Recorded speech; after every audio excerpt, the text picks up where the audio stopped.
Kraft Heinz splits in two. We unpack why. At Berkshire Hathaway, who's in charge?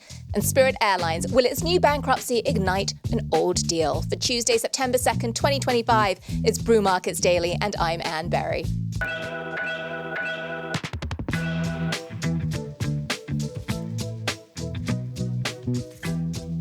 More market details to come, but first, Spirit Airlines has entered bankruptcy again. And if the definition of madness is doing the same thing over and over again and expecting different results, then the stakes are high for Spirit to prove its sanity and come up with a plan to do things really differently this time. To set the stage, Spirit has just filed for bankruptcy for the second time in 10 months. This time triggered by a, quote, unexpected lease termination on 37 current aircraft. This effectively grounds around 25% of the ultra-low-cost carrier's fleet. Plus, another 36 leases were pulled on jets that were set to arrive in 2027 and 2028, switching off growth. Now, it was only in March that Spirit emerged from the last bankruptcy process, which started in November 2024. The company spent 6 months reducing debt, hiring a new CEO, Dave Davis, from Sun Country Airlines to steer its new capital structure, and focusing on cost cuts. Now, since his arrival, Spirit has announced a bunch of changes. It includes a revamped loyalty program, new in-flight menus, new services from Savannah, Key West, and Chattanooga, amongst others, launching a premium economy travel option and selling excess gate capacity. But even before the aircraft leases were terminated, and this is coming to the heart of the issue, Spirit has been plagued by high operating costs and soft domestic travel demand, making it just less credible as a counterparty on the other side of those leases. The landlord, effectively, of the jet saying, don't think you guys are going to make it. Now, my view, the only way out to prevent a third bankruptcy, I think this company has to merge or get bought. And here's the problem. There's no real way for Spirit to do things differently without a deal. Scale is the airline player's friend, and Spirit just doesn't have enough scale today or the cash or credibility to get bigger anytime soon. Now, in February, while still in bankruptcy protection, Spirit turned down a more than $2 billion offer to be bought by Frontier Group. Frontier had been wooing the company since 2022. Now, before that, in March 2024, JetBlue abandoned a $3.8 billion attempt to buy Spirit after the Justice Department blocked the deal on the basis that it risked, quote, anti-competitive harm. So here's my view. Spirit says, we're going to just pull up a list, that while it's working things out, its customers will experience flights that, quote, continue to operate normally, and that customers can keep using tickets and credits and loyalty points, i.e. Spirit's trying to say it's business as usual. But here's the problem. It's not, and it shouldn't be. Now, employees are understandably in high anxiety. They just don't know if their jobs are going to exist months from now. 270 pilots will soon be furloughed, so routes will be affected. And bankruptcies are just wildly expensive. If we look at what happened in the first quarter of this year when Spirit was still going through restructuring, it spent nearly $30 million for that 3-month period alone, just on professional fees. Read lawyers and restructuring advisors. That's cash just going out the door that absolutely does not find its way to better services or fares for customers. So here's why this all caught my eye, other than the fact that the headline obviously is pretty eye-catching. I think there's a new vibe at the Justice Department under the new administration, and I suspect it will take a fresh look at the deals that were blocked in the past, and in this case with the airlines, really drill down into what harm means. Not just the risk of anti-competitive harm if the deal does happen, but the disruptive harm if one doesn't. Now, JetBlue shares nudged up today, and Frontier's absolutely soared 15% as the market bets that both would scoop up market share while their rival struggles through the distraction and the lift of bankruptcy and as Spirit cuts capacity. Now, as for a merger, which in my view is a way to really lock down more market share, well, my guess is that a deal is increasingly likely, which is why we are going to keep watching this activity. Stay with us for more on what's next in the food industry and a nod to Warren Buffett's birthday. But first, if you want to do more in investing, check out public.com. Brew Markets Daily is sponsored by Public. Now, before the show, our producer John was going through the features on Public to try to decide which one to talk about today. That's right, and there are so many features I didn't know where to start. But of course, I'm always looking to get interest on my money, and I discovered you can access industry-leading yields with Public's suite of fixed income products. With Public's high-yield cash account, you can earn a 4.1% APY on your cash with no fees or minimums, and you can lock in a 5% or higher yield with a diversified portfolio of corporate bonds with Public's bond account. If you have questions about your investments, Public has Alpha, an AI-powered research assistant that can help you find the answers you're looking for. Public combines a wide range of asset classes with the tools you need to build and manage your wealth, whether it's with stocks, options, bonds, and crypto. So get started at public.com/Brew Markets. That's public.com/Brew Markets. Paid for by Public Investing, full disclosures and podcast description. Another day, another announcement of a major shakeup in the food sector. Now, this is one that was rumoured earlier this summer, and today it was officially announced that Kraft Heinz, one of the largest packaged food sellers in the world, plans to split into two separate companies. Now, Warren Buffett isn't happy. We'll get to that. But first, John, take us through what these companies are going to look like. That's right. Well, one company will be made up of sauces, spreads, and seasonings. So that's like Heinz ketchup and Philadelphia cream cheese. And that unit currently generates over $15 billion in sales. And the other will be comprised of grocery products like Oscar Mayer hot dogs, Lunchables, Capri Sun, all those familiar brands. And that unit currently brings in over $10 billion in revenue. So two big companies are going to be split out, the one mega company, Kraft Heinz. And just to sort of set the stage, let's go back in history a little bit. Kraft Heinz was created 10 years ago by the merger of, Kraft and Heinz, and it was a mega deal orchestrated by two incredibly influential investors, 3G Capital and Warren Buffett's Berkshire Hathaway. Now, the idea was that by bringing these two together to create Kraft Heinz, operating on a large scale would fuel efficiencies. That means getting cost savings in procurement, getting the benefits of scale in distribution, negotiating leverage with the grocery stores, reduced overhead, all those kinds of synergies. Now, the deal at the time the merger happened, again, that was a decade ago, was a $45 billion move. It created the fifth largest food and beverage company in the world. But the merger hasn't been successful. And this is especially true for Berkshire, which today holds 27% of the equity in Kraft Heinz. It's the biggest shareholder. And if you go back, John, and look at what happened, even as early as 2019, Warren Buffett actually went on CNBC then and said his company had paid too much for Kraft.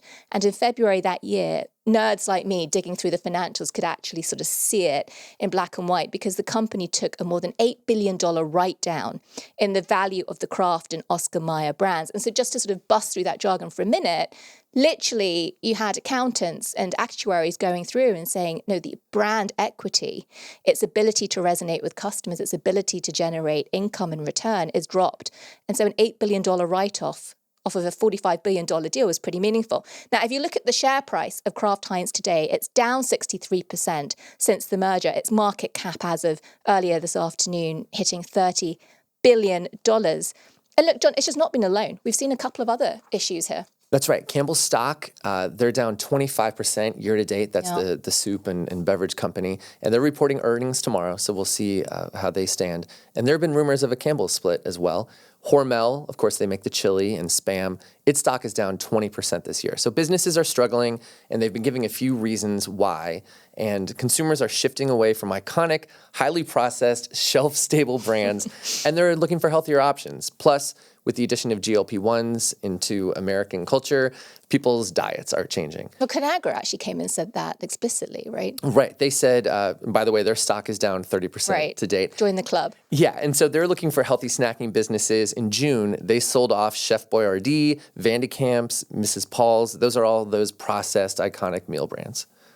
And again, just sort of listening to that, the shift towards the healthy consumer, identifying that customers just want to have, different things in their pantries. When we actually went back and we dug through several of these deal announcements to look at the reasons why these huge food entities are claiming that they are breaking themselves up, one of the things that really struck me is this idea that these businesses are looking to focus resources. They're shrinking to focus and therefore hoping to shrink to grow as a reward for that focus. Now, we saw it recently with a deal that we discussed in the show a little bit earlier, which is the tie-up coming between Keurig Dr. Pepper and JDP's, the big Dutch coffee company. And these two businesses are literally merging in order to turn around and break up. They're getting married to get divorced. One company to spin out to focus on coffee, the other to spin out to focus on the sort of indie brands, higher growing, slightly more glamorous energy drinks and niche soft drinks, a little bit going after the market that Celsius, for example, has had so much success in. So again, this narrative is companies breaking themselves up to focus in order to grow. And that's what we heard today from Kraft Heinz chairman, who said, by separating into two companies, we can allocate the right level of attention and resources to unlock the potential of each brand.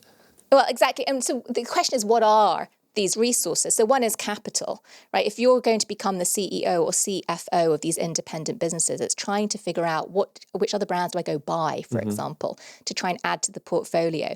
So it's not just attention, it is literally a capital allocation exercise. Now, one other place, another deal that's had a similar thesis, 2023, when Kellogg spun off its cereal business as WK Kellogg and then put its snacking brands, which includes the very delicious Pringles, because I enjoy Pringles, and Cheez-Its into Kellanova. Again, the narrative there from leadership was, quote, both businesses will be better positioned to focus on their distinct strategic priorities, meaning different consumer preferences, different growth trajectories, different capital requirements. And then if you're a public company investor, if you're a shareholder, different return on your investment, different expectations about dividends, for example, versus growth. But what happened after they split up? Both of those companies have been acquired. Mars is buying Kellanova for $36 billion, and Italian candy maker Ferrero International is buying WK Kellogg for $3.1 billion.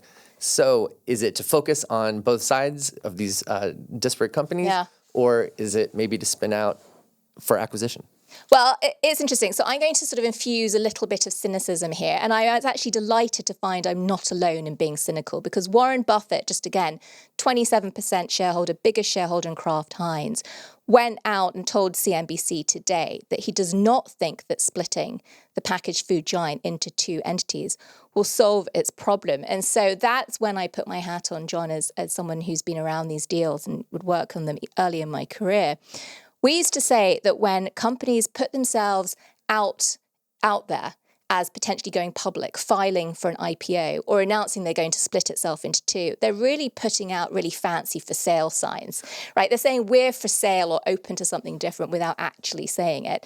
And I couldn't help but think there's an element of that here. The CEO of Kraft Heinz, Abrams Rivera, said the board didn't discuss or contemplate the possibility of either new company being acquired by a private entity. He even went so far as to say they could be the acquirers themselves and go and guzzle up lots of brands once they're separated. But I really couldn't help thinking, is there actually a world in which quite quickly we see either, if not both, of these businesses getting sold? Not least because when I think about the way you described, John, some of these were going to be sort of sauces and spreads, and some are going to be grocery staples. They all have in common their processed foods in the grocery stores. You know, I don't think that there's a massive difference in growth outlook for either of these two sets. It does feel a way to break this down into, pun intended, bite-sized chunks for someone to come and buy. Let's take a quick break. When we come back, who is in charge at Berkshire Hathaway?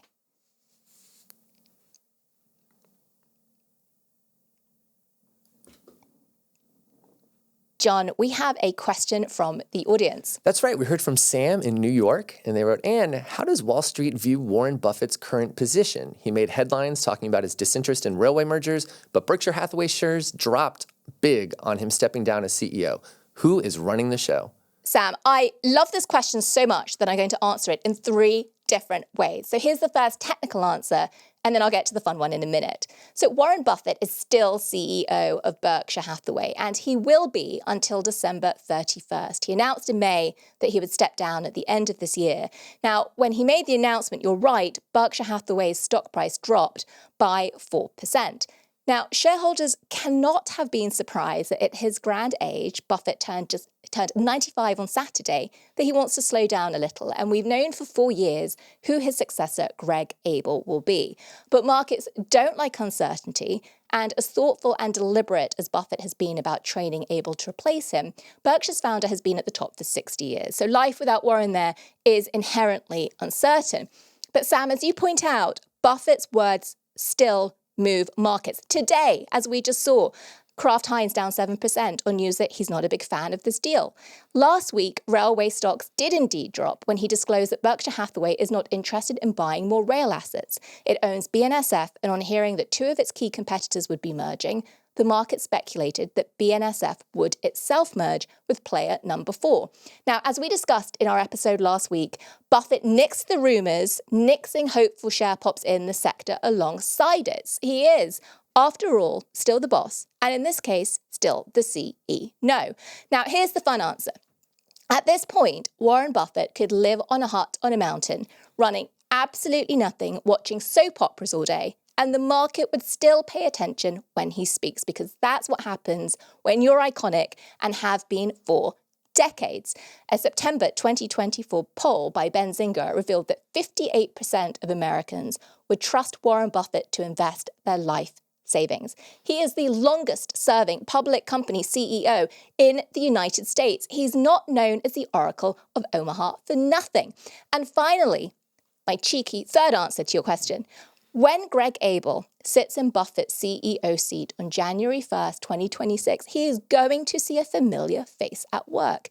And that is because Buffett has made it very clear he will be going into the office still, keeping a close eye on the company he's built to a $1 trillion market cap extraordinary, and whose shares he clearly has stated he will not sell. Warren Buffett will keep his 30% ownership. So he's an incredibly important shareholder. He's also going to remain chair of the board, and guess who the CEO reports to? Long live Warren Buffett, who will keep running the show. And if you have a question for Anne, do like Sam did. Send an email or voice memo to brewmarketshow@morningbrew.com. We are heading into the closing bell. It's 4 p.m. on the East Coast. That's the markets finally shutting down for the day. We don't have a ticker tape, so let's throw it over to our human ticker, John. That's right. All the indices today were down about 1%, and some market headlines. And Deutsche Bank may have heard your first story today. It said Frontier Airlines is the biggest beneficiary of Spirit Airlines' second bankruptcy filing in a year. Shares of Frontier were up 15%. Gold and silver recorded record highs this week as investors hedge market rate cuts.